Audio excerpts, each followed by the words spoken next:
اوراد و وظائف ہو سکے تو اپنے لیے نا وقت مقرر کر لیں اوراد و وظائف کا، کیونکہ آسان طریقہ کار یہی ہے، ورنہ رہ جاتے ہیں۔ کوئی ایسی مصروفیت آ جاتی ہے، یا تو سارے رہ جاتے ہیں، یا کبھی یہ رہ گئے کبھی وہ رہ گئے، بے ترتیبیں چل رہے ہوتے ہیں۔ اپنے لیے وقت مقرر کر لیں، مثال کے طور پہ صبح کا وقت، چونکہ اوراد و وظائف کافی سارے ہیں جو صبح کے وقت میں ہی کرنے ہوتے ہیں، لیکن یہ اب تب ہو سکے گا جب جلدی اٹھیں گے، تو تہجد کے لیے اٹھ جائیں، تھوڑا جلدی اٹھ جائیں، فجر کا ٹائم شروع ہونے سے پہلے 1 گھنٹہ پہلے اٹھ جائیں، چلو 15 منٹ آدھا گھنٹہ وضو میں، استنجے میں، باقی معاملات میں، فریش ہونے میں لگ سکتا ہے۔ کئی چلو جلدی کر لیتے ہوں گے 10-15 منٹ میں، کئیوں کا تھوڑا سا پرابلم ہوتا ہے، پیٹ کا پرابلم، معدے کا پرابلم ہے، تو چلے آدھا گھنٹہ آپ ایزی ہو کے، فریش ہو کے، استنجا، وضو، باقی معاملات صحیح تیار ہو کے اللہ کی بارگاہ میں، جیسے تیار ہوتے ہیں اچھی طرح تیل چل لگا کے، خوشبو لگا کے، اچھے کپڑے پہن کے، کہ میں اللہ کی بارگاہ میں تہجد کے لیے حاضر ہونے لگا ہوں، اللہ کی بارگاہ میں حاضر ہو کر میں تلاوت قرآن کرنے لگا ہوں، رب کی عبادت کرنے لگا ہوں، تو ذرا تیاری کر کے چلے آدھا گھنٹہ اس تیاری میں لگا لیں۔ اس کے بعد نماز تہجد وغیرہ جو بھی سلسلہ کرنا ہے، مناجات کرنی ہے اللہ کی بارگاہ میں، 10-15 منٹ چلے اس کو لگا لیں۔ پھر اوراد و وظائف اپنے لیے مقرر کر لیں کہ فجر میں کون سے ہیں، یہ وظیفہ اس کام کے لیے ہے، یہ وظیفہ رزق بڑھانے کے لیے ہے، یہ وظیفہ پریشانیاں دور کرنے کے لیے، یہ وظیفہ آنے والی مصیبتوں سے بچنے کے لیے، فلاں وظیفہ ایمان کی حفاظت کے لیے، یہ وظیفہ اس لیے کہ میرا دل کشادہ ہوئے گا، یہ وظیفہ فلاں کام۔ اس طرح کے وظائف مقرر کر لیں، ان میں بڑی طاقت ہوتی ہے۔ وظائف رہ جائے نا تو بڑی بے سکونی، بے چینی اور یہ کیفیت ہوتی ہے۔ تو یہ اگر سلسلہ کر لیا جائے، ایک تو بندہ فریش ہوتا ہے فجر کے وقت میں، ایک تو رات جلدی سوئیں، رات جلدی لیٹ سوئیں گے، نیند پوری نہیں ہوگی تو پھر وظیفے بھی رہ جائیں گے، تو فجر بھی رہ جاتی ہے، تو پتہ ہی نہیں کرنا کیا ہے تو کیا نہیں کرنا، تو سارا سسٹم ڈسٹرب ہو جاتا ہے۔ وظائف کے لیے ہو سکے تو ایک ترتیب بنا لیں، اپنے پاس لکھ کے رکھ لیں، اور پھر ریگولر وہ وظیفہ کرتے رہیں۔ اس میں آپ نے درود پاک پڑھنا ہے، اس میں جو کچھ کرنا ہے، تلاوت کرنی ہے، کوئی تھوڑا بہت قرآن پاک یاد کرنا ہے۔ اس کے لیے فجر کا ٹائم بہترین ہے، اور فجر میں بھی جتنا جلدی اٹھ سکیں، گھنٹہ پہلے اٹھ جائیں، فجر کا ٹائم شروع ہونے سے 2 گھنٹے جلد سے، آج کل فجر کا ٹائم ختم ہو رہا ہے تقریباً 5:20 کے راؤنڈ اباؤٹ، اور آپ 4:20 کا رکھ لیں شروع میں، پھر آہستہ آہستہ شاید خود ہی مزہ آئے گا تو بندہ ٹائم بڑھاتا جاتا ہے کہ نہیں اور جلدی اٹھ جاؤں، 4 بجے اٹھ جاؤں، 3:30 بجے اٹھ جاؤں۔ ایسا سکون آئے گا نا کہ اور کسی بندے کو ایسا اطمینان اور سکون کسی کی زندگی میں نہیں ہوگا۔ جو بندہ جلدی اٹھ کے یہ سارے معاملات کرنے والا ہوگا، اس کی زندگی میں ایک جو بے ترتیب آ جائے گی، ایک سکون آ جائے گا۔ سارا دن لوگ کھپتے رہتے ہیں اور سکون کی تلاش میں لگے رہتے ہیں، مال کماتے رہتے ہیں، لیکن سکون نہیں ہوتا۔ لیکن یوں ہمارا شیڈول سیٹ ہو جائے، صبح کے اوقات میں برکت ہے، تو انشاءاللہ بہت مزہ آئے گا۔ اللہ کے ذکر سے زندگی کے اندر سکون آ جائے گا، پورا دن بہت اچھا گزرے گا۔ آمدنی کم ہے زیادہ ہے، اس سے ٹینشن سے آزاد ہو جائیں گے، کیونکہ سکون، اصل سکون مل گیا جس کے لیے بندہ دن رات لگا ہوا ہے۔ اور پھر اللہ روزی رزق میں بھی ایسی برکت عطا فرمائے گا کہ آپ تھوڑا سا کریں گے تو آؤٹ پٹ زیادہ ملے گی۔ ورنہ کیا ہوتا ہے کہ یہ جب اوراد و وظائف سے بندہ ہٹتا ہے نا، تو پھر کوشش بہت زیادہ کرتا ہے، ہوتا وہ یہ جو اللہ چاہتا ہے۔ اور جب بندہ اوراد و وظائف کی مدد لیتا ہے کہ یہ کرو تو یہ ہو جائے گا، یہ کرو تو ایسا ہو جائے گا، صبح سورج نکلنے کے وقت یہ وظیفہ پڑھ لو 300 بار بسم اللہ، 300 بار درود پاک، تو اللہ پاک ایسے ایسے روزی کے اسباب بنا دے گا۔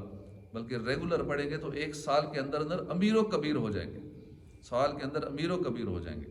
اب ویسے امیر و کبیر ہونے کے لیے پتہ نہیں کئی سال لگ جاتے ہیں، کچھ اسکل سیکھنے میں، اس پہ کوشش کرنے میں، کاروبار بڑھانے میں، لیکن اس وظیفے کو کریں، اللہ اسباب ایسے پیدا فرما دے گا کہ واقعی امیر و کبیر ہو جائیں گے۔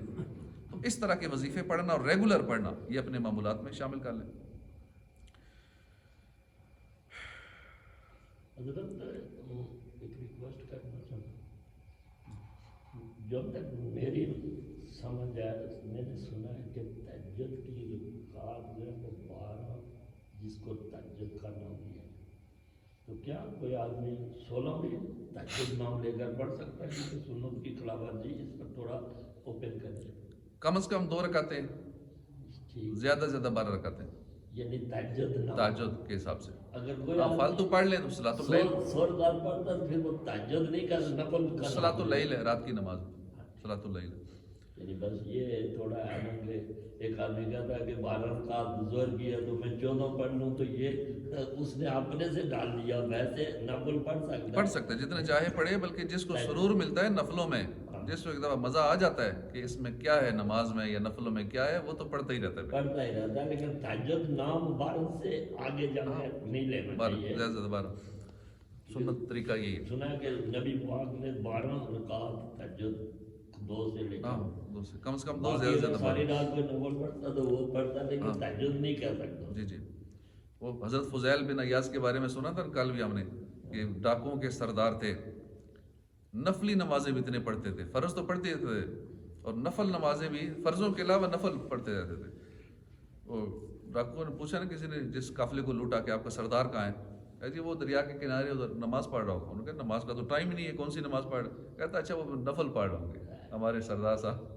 تو ڈاکوؤں کے سردار کو بھی جب مزہ آتا ہے نفل پڑھنے میں، وہ بھی لگا ہی رہتا ہے فالتو ٹائم میں. تو جس کو مزہ آ جاتا ہے اللہ کی بارگاہ میں حاضر ہونے کا نا، جب وہ تصور کرتا ہے کہ میں اب نماز کی حالت میں معراج ہے میری، میں رب کی بارگاہ میں حاضر ہوں، اپنے رب کو دیکھ رہا ہوں. یہ کیفیت تو ہر ایک کی نہیں، ایک ٹائم لگتا ہے کہ رب کو دیکھ رہا ہوں، لیکن کم از کم یہ تو اللہ مجھے دیکھ رہا ہے، اللہ مجھے دیکھ رہے، میں اس کی بارگاہ میں کھڑا ہوں. تو یہی کتنے مزے والی بات ہے کہ میرے رب کی توجہ میری طرف ہے، اللہ مجھے دیکھ رہے. تو جن کو مزہ آ جاتا ہے وہ پھر لگے ہی رہتے ہیں. وہ کہتے ہیں بس نفل نیتے اور اس میں قرآن پڑھتے رہے، تلاوت کرتے رہے، کرتے اس میں ثواب زیادہ ہو جاتا ہے. نماز کے اندر قرآن پڑھنے کا ثواب اور زیادہ ہو جاتا ہے.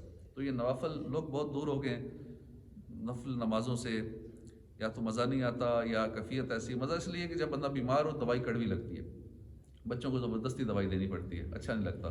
تو ہمیں بھی یہ دوائی اچھی نہیں لگ رہی، اس کا مطلب کوئی مسئلہ ہے جس وجہ سے دل نہیں کر رہا، دل کی وہ کیفیت ابھی نہیں ہو پائی. ورنہ تو اس میں اتنا سکون ہے عبادت میں، اور خاص کر نماز، نفلی نماز وہ ہے نا، بندہ نفل نمازوں کے ذریعے میرے اتنے قریب ہو جاتا ہے کہ میں اس کی آنکھیں بن جاتا ہوں، اس کے ہاتھ بن جاتا ہوں، اس کے پاؤں بن جاتا ہوں، اس کا دل بن جاتا ہوں. تو یہ ہے نفل پڑھ پڑھ کے بندہ اتنا اللہ کا قرب پا لیتا ہے، اللہ اسے اتنا اپنے قریب کر لیتا ہے. تو بہرحال اللہ ہمیں عبادت کی لذت نصیب فرمائے. اگر عبادت میں لذت نہیں محسوس ہو رہی تو سمجھ لیں کہ دل کو گناہوں کی بیماری لگی ہوئی ہے، یا کوئی ایسے گناہوں کے سلسلے ہو رہے ہیں کہ جس وجہ سے مجھے توفیق نہیں مل رہی، مجھے مزہ ہی نہیں آ رہا. اب اس گناہوں کی بیماری سے پہلے شفا ملے گی، اس کے بعد مزہ آئے گا. کھانے کا مزہ نہیں ہے، بیمار بندے کا منہ کا ذائقہ چینج ہو جاتا ہے، لیکن جب وہ ٹھیک ہو جاتا ہے، بیماری ختم ہوتی ہے نا، پھر اسے مزے آتے ہیں. پھر یہ بھی کھائے گا مزہ تو وہ بھی کھائے گا مزہ، زبان کا ٹیسٹ آ جاتا ہے. لیکن جب تک مریض ہیں تب تک نہ نفلوں میں مزہ، نہ تلاوت میں مزہ، نہ دل کرے گا چلو جی چھوڑیں اس کام کو، ایسے ہی ٹائم پاس ہوتا رہتا ہے اور عبادات رہتی ہیں. تو اللہ پاک ہمیں عبادت کی لذت نصیب فرمائے. بخار کے لیے اگر بغیر جاڑے کے بخار ہو، سردی کے علاوہ بخار ہو، تو یہ آیت لکھ کر گلے میں باندھیے اور اسی کو پڑھ کر دم کیجیے، اسی کو پڑھ کر دم کیجیے اس آیت کو. قلنا یا نار کونی بردا وسلاما علی ابراہیم، 17واں پارہ ہے سورہ انبیاء کی آیت نمبر 69. اگر بخار جاڑے کے ساتھ ہو تو یہ آیت لکھ کر گلے میں باندھیے. سردی والا بخار ہو تو یہ آیت لکھ کر گلے میں باندھیے، انشاءاللہ شفا نصیب ہو جائے گی. اور آیت جو گلے میں باندھنے والی ہے وہ یہ ہے، بسم اللہ مجرہا و مرساہا ان ربی لغفور الرحیم. 12ویں پارے میں سورہ ہود آیت نمبر 41.